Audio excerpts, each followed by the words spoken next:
Let me talk to you a little bit about Jerome Powell.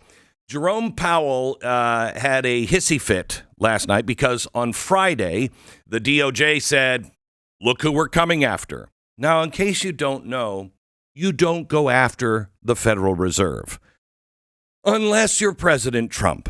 Reagan tried to do it, and it didn't go well. It didn't go well for President Reagan. But President Trump may be a different animal entirely. He is going after the Federal Reserve with the DOJ, and they filed against the Federal Reserve and said, we're going to start looking into this palace that you're building. Now, let me give you an update on just the palace that they're building. They're like $1 billion in overruns right now. Now, let me ask you, if you got a loan and you were $1 billion overrun, do you think the bank would have a problem with that? Do you think the bank might say, you know what, I don't think I'm going to give you another loan because you're $1 billion in cost overruns? I think the bank would have a problem. This bank doesn't have a problem with it. There's no bank calling them going, hey, what are you doing? The president is the one having to call them and say, what are you doing? Because for some strange reason, this is a private corporation and you, the taxpayer, are paying for their new palace. That's the best I can describe it. It's a palace, with fountains in the lobby of the chairman. And, it's beautiful. It's beautiful. And the great thing is you'll be able to see it when you go into the Federal. Oh, wait, you don't go into the Federal Reserve. I don't go in. Who goes into the Federal Reserve? Well, the elites are really going to enjoy it. They're going to love it. $1 billion in cost overruns. The president has a problem with that. He's bringing it up to them and saying, maybe we should look into this legally. Maybe there's some things going on. Oh, no. You can't check the books from Colin Powell. You can't check the books of the Federal Reserve. Really? Well, President Trump is going to check the books on the Federal Reserve. Now, I want you to know that's not really what this is about. Yes, they're $1 trillion or $1 billion in cost overruns. Yes, they're out of control. Yes, you can't check their books. But that's not what this is about. What this is about is Donald Trump doesn't think the Federal Reserve, a private corporation with all this secrecy, should be the ones making the decisions on what your interest rate is. Now, I'm going to go a step further and say, I think the free market should decide. Yeah.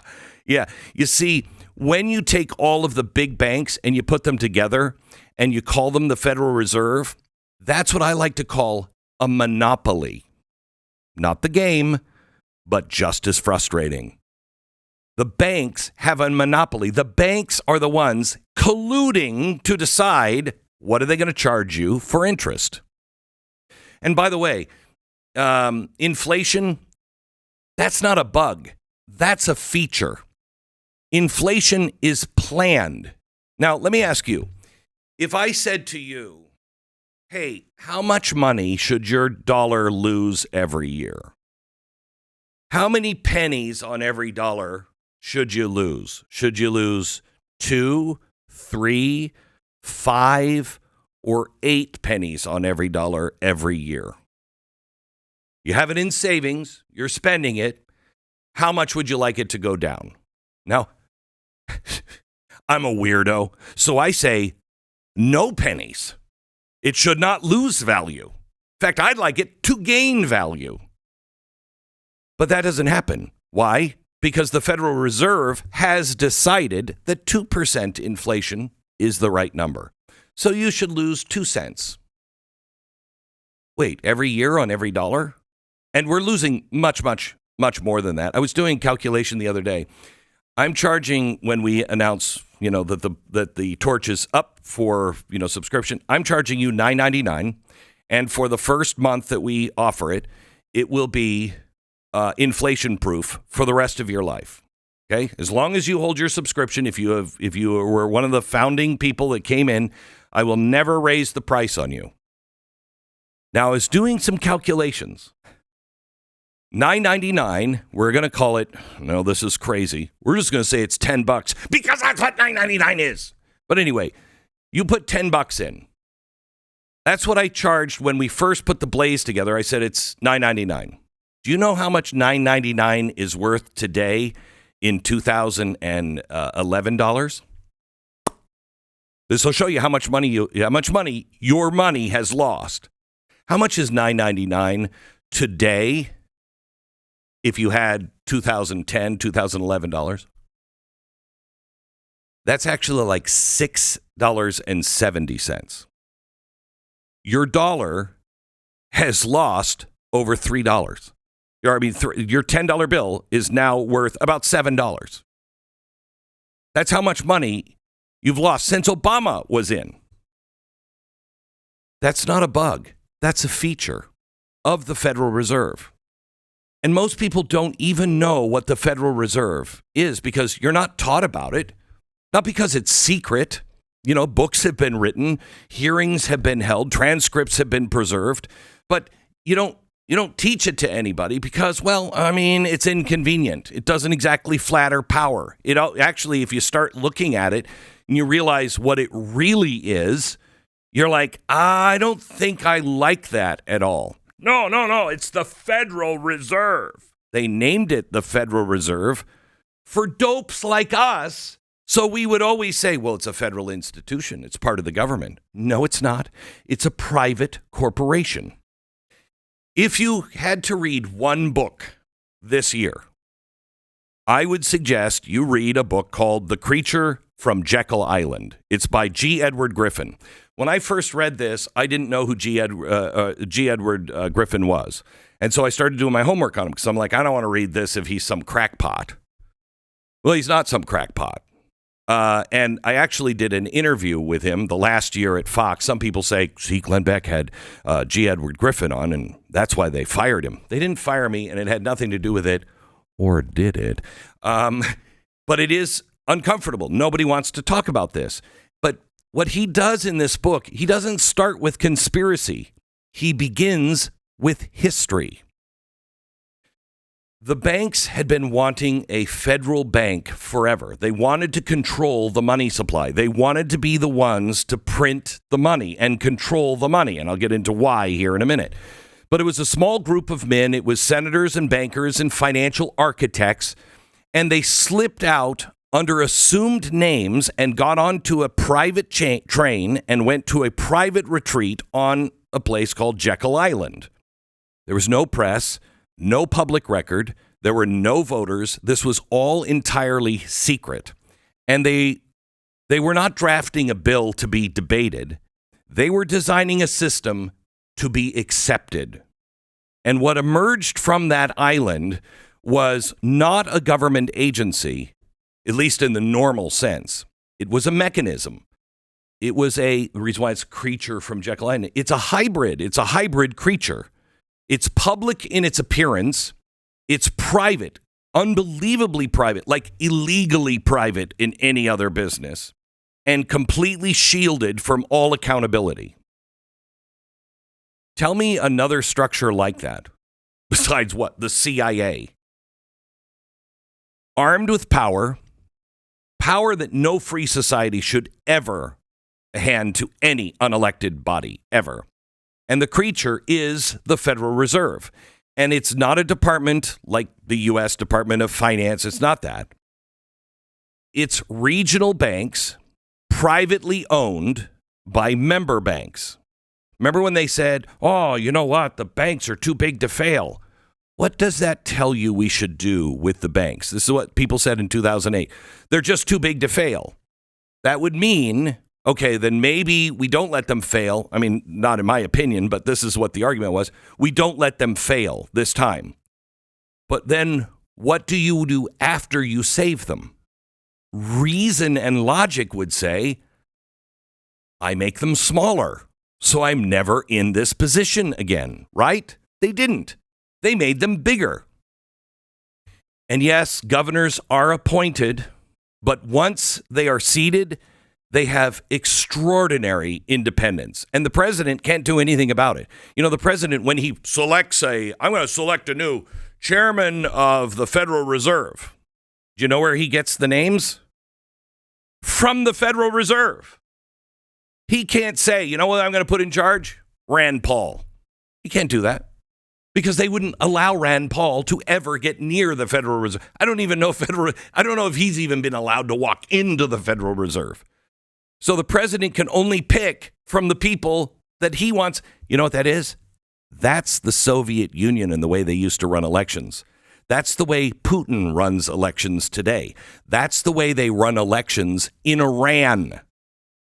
The people can choose just from these pre-approved people. Okay? And the consequences are not abstract to you. They have the power, the only ones that have the power to create money out of nothing. They can just type it in with a keystroke and we're printing more money. It sets the interest rates, which decide what you can do. Can you open a business? Can you afford a home? Are your savings, remember, because of interest rates and because of inflation, are your savings rewarded or are you punished? If I've been saving money since 2010, look how much money. I had $100,000 in. It's now worth $67,000 because it's lost money. It's lost the value of it. It still says I have all that money, but it's actually only worth about $67,000. What are you doing? Why would we do this? Why would we allow this institution to do this to us? They are privately stealing from us and telling us it's for your own good and your own safety.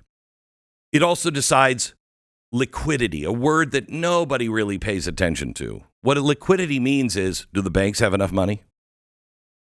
Do we need to print some more money so the banks have more money?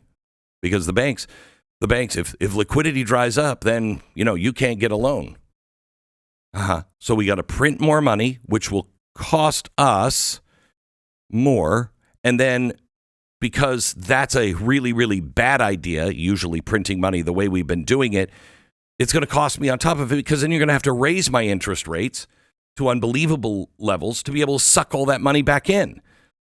Who thinks this is a good idea?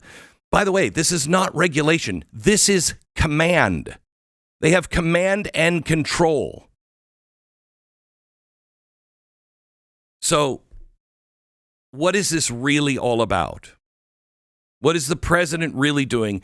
And what is the Fed really doing? I want to try to explain, just with this argument on the Fed, I'll explain what they're arguing about here in a second.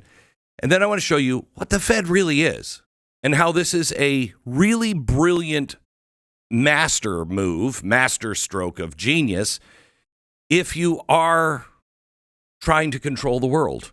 The founders understood the danger of a federal bank and a federal institution.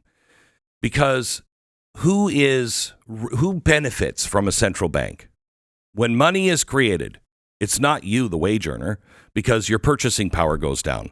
It's not you who saves money. You've been told, save money, put money in. No, because discipline is punished through inflation. The first people that benefit are the closest to the spigot. The spigot opens up, and it's the large financial institutions, the big banks, who are the Federal Reserve. Understand that.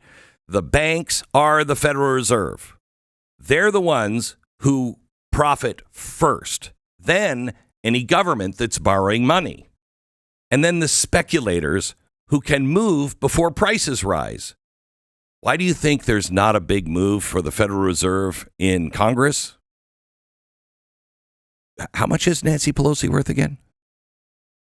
How did she make those? How did she make all that money? Oh, her husband's just great. No, her husband makes Warren Buffett look retarded. Okay? And I'm sorry, but that's the hard truth. Anybody who knows to make moves and what moves to make before are actual beneficiaries of the system, but not you. There's no vote, there's no receipt, there's no debate. And the founders understood that. So I want to take you back to the founding era, then back to the progressive era, and then show you what it all means today when we go to the chalkboard. Let me show you what the founders' idea was. Okay, the founders' idea, like it or not, was that God gives man rights. Before, it was God gave certain people, kings, et cetera, et cetera.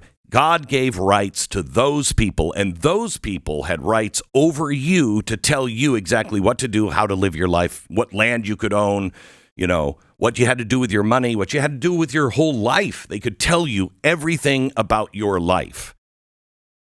The founders came along and said, I don't think that's the way it should be. I think God gives the individual rights. So the individual is more powerful or as powerful as any king.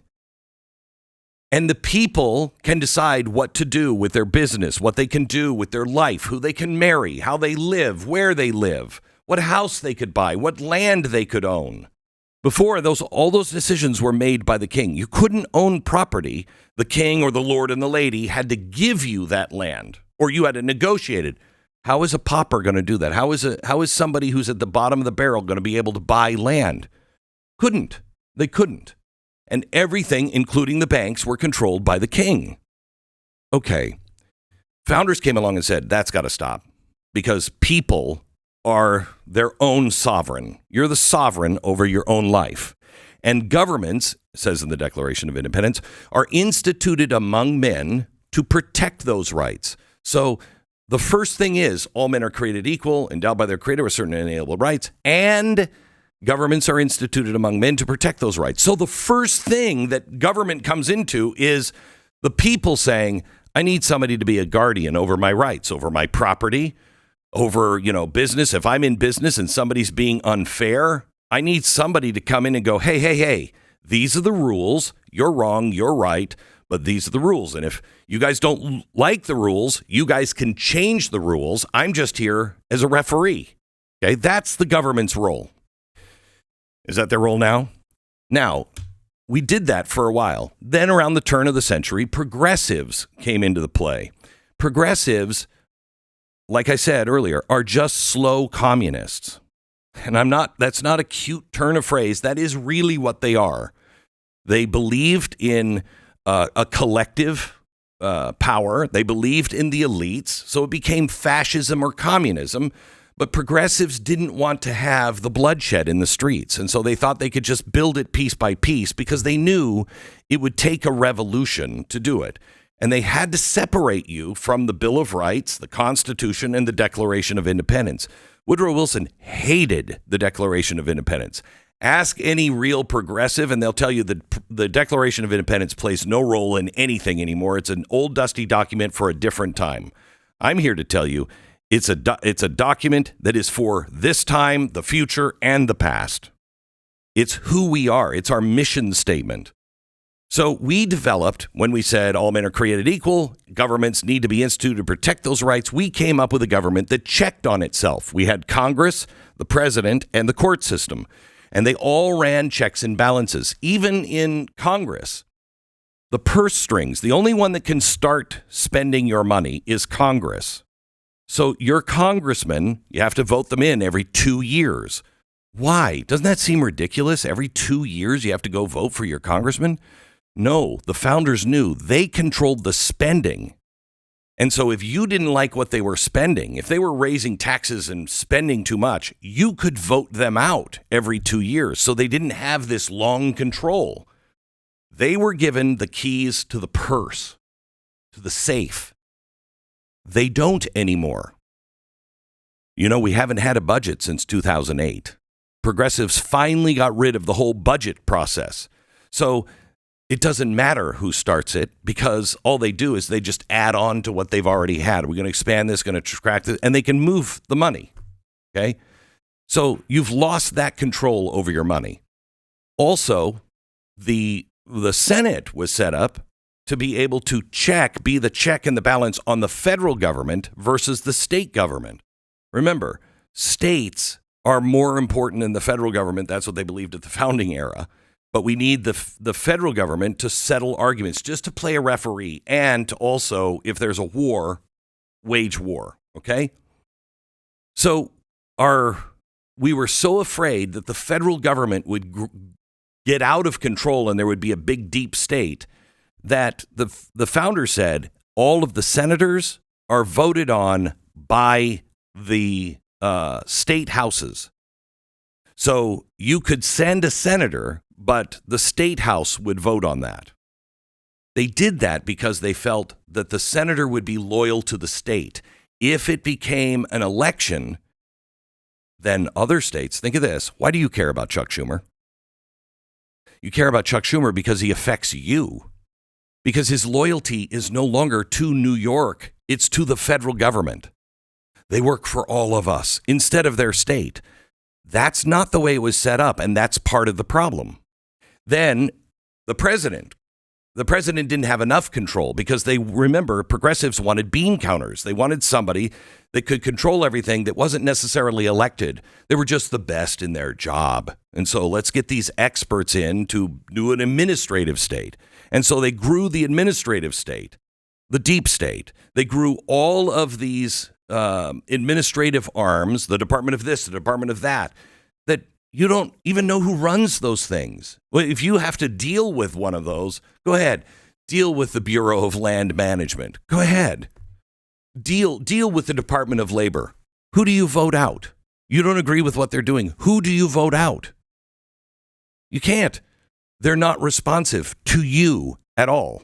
They're barely responsive to the president because they're trying to get rid of the president being able to fire any of those people. So they are completely unelected and now approaching unfireable. Then you have the courts. And around 1920, the progressives again decided they need to make case law and not constitutional law. So stop looking at the Constitution and reading it the way the founders wanted it. Read it case law. If we could get one case to say this, then it builds on that. And then suddenly the Constitution doesn't matter anymore. So they completely rotted all of the ideas that governments are instituted among men to protect those rights that you have. They rotted all of that. So you don't really have a constitutional government the way we haven't for 100 years, the way our founders envisioned it. Then between 1910 and 1920, all of those things happened. Congress changed, the Senate changed, the administrative state under Woodrow Wilson, case law, all of it happened between 1910 and 1920. But they needed one other thing, because if you can control two things, health and money, you control people completely. So they took over your money. And this was voted on over and over and over again, and the American people kept saying no. And so they all got together, all these bankers and these senators got together and went to Jekyll Island for a week. And they put together this whole idea of the Federal Reserve and named it the Federal Reserve so people would think that it's part of the federal government. It passed. It became a constitutional amendment. And what does it do? It controls everything. It controls your inflation. It controls the boom and the bust period. It controls everything.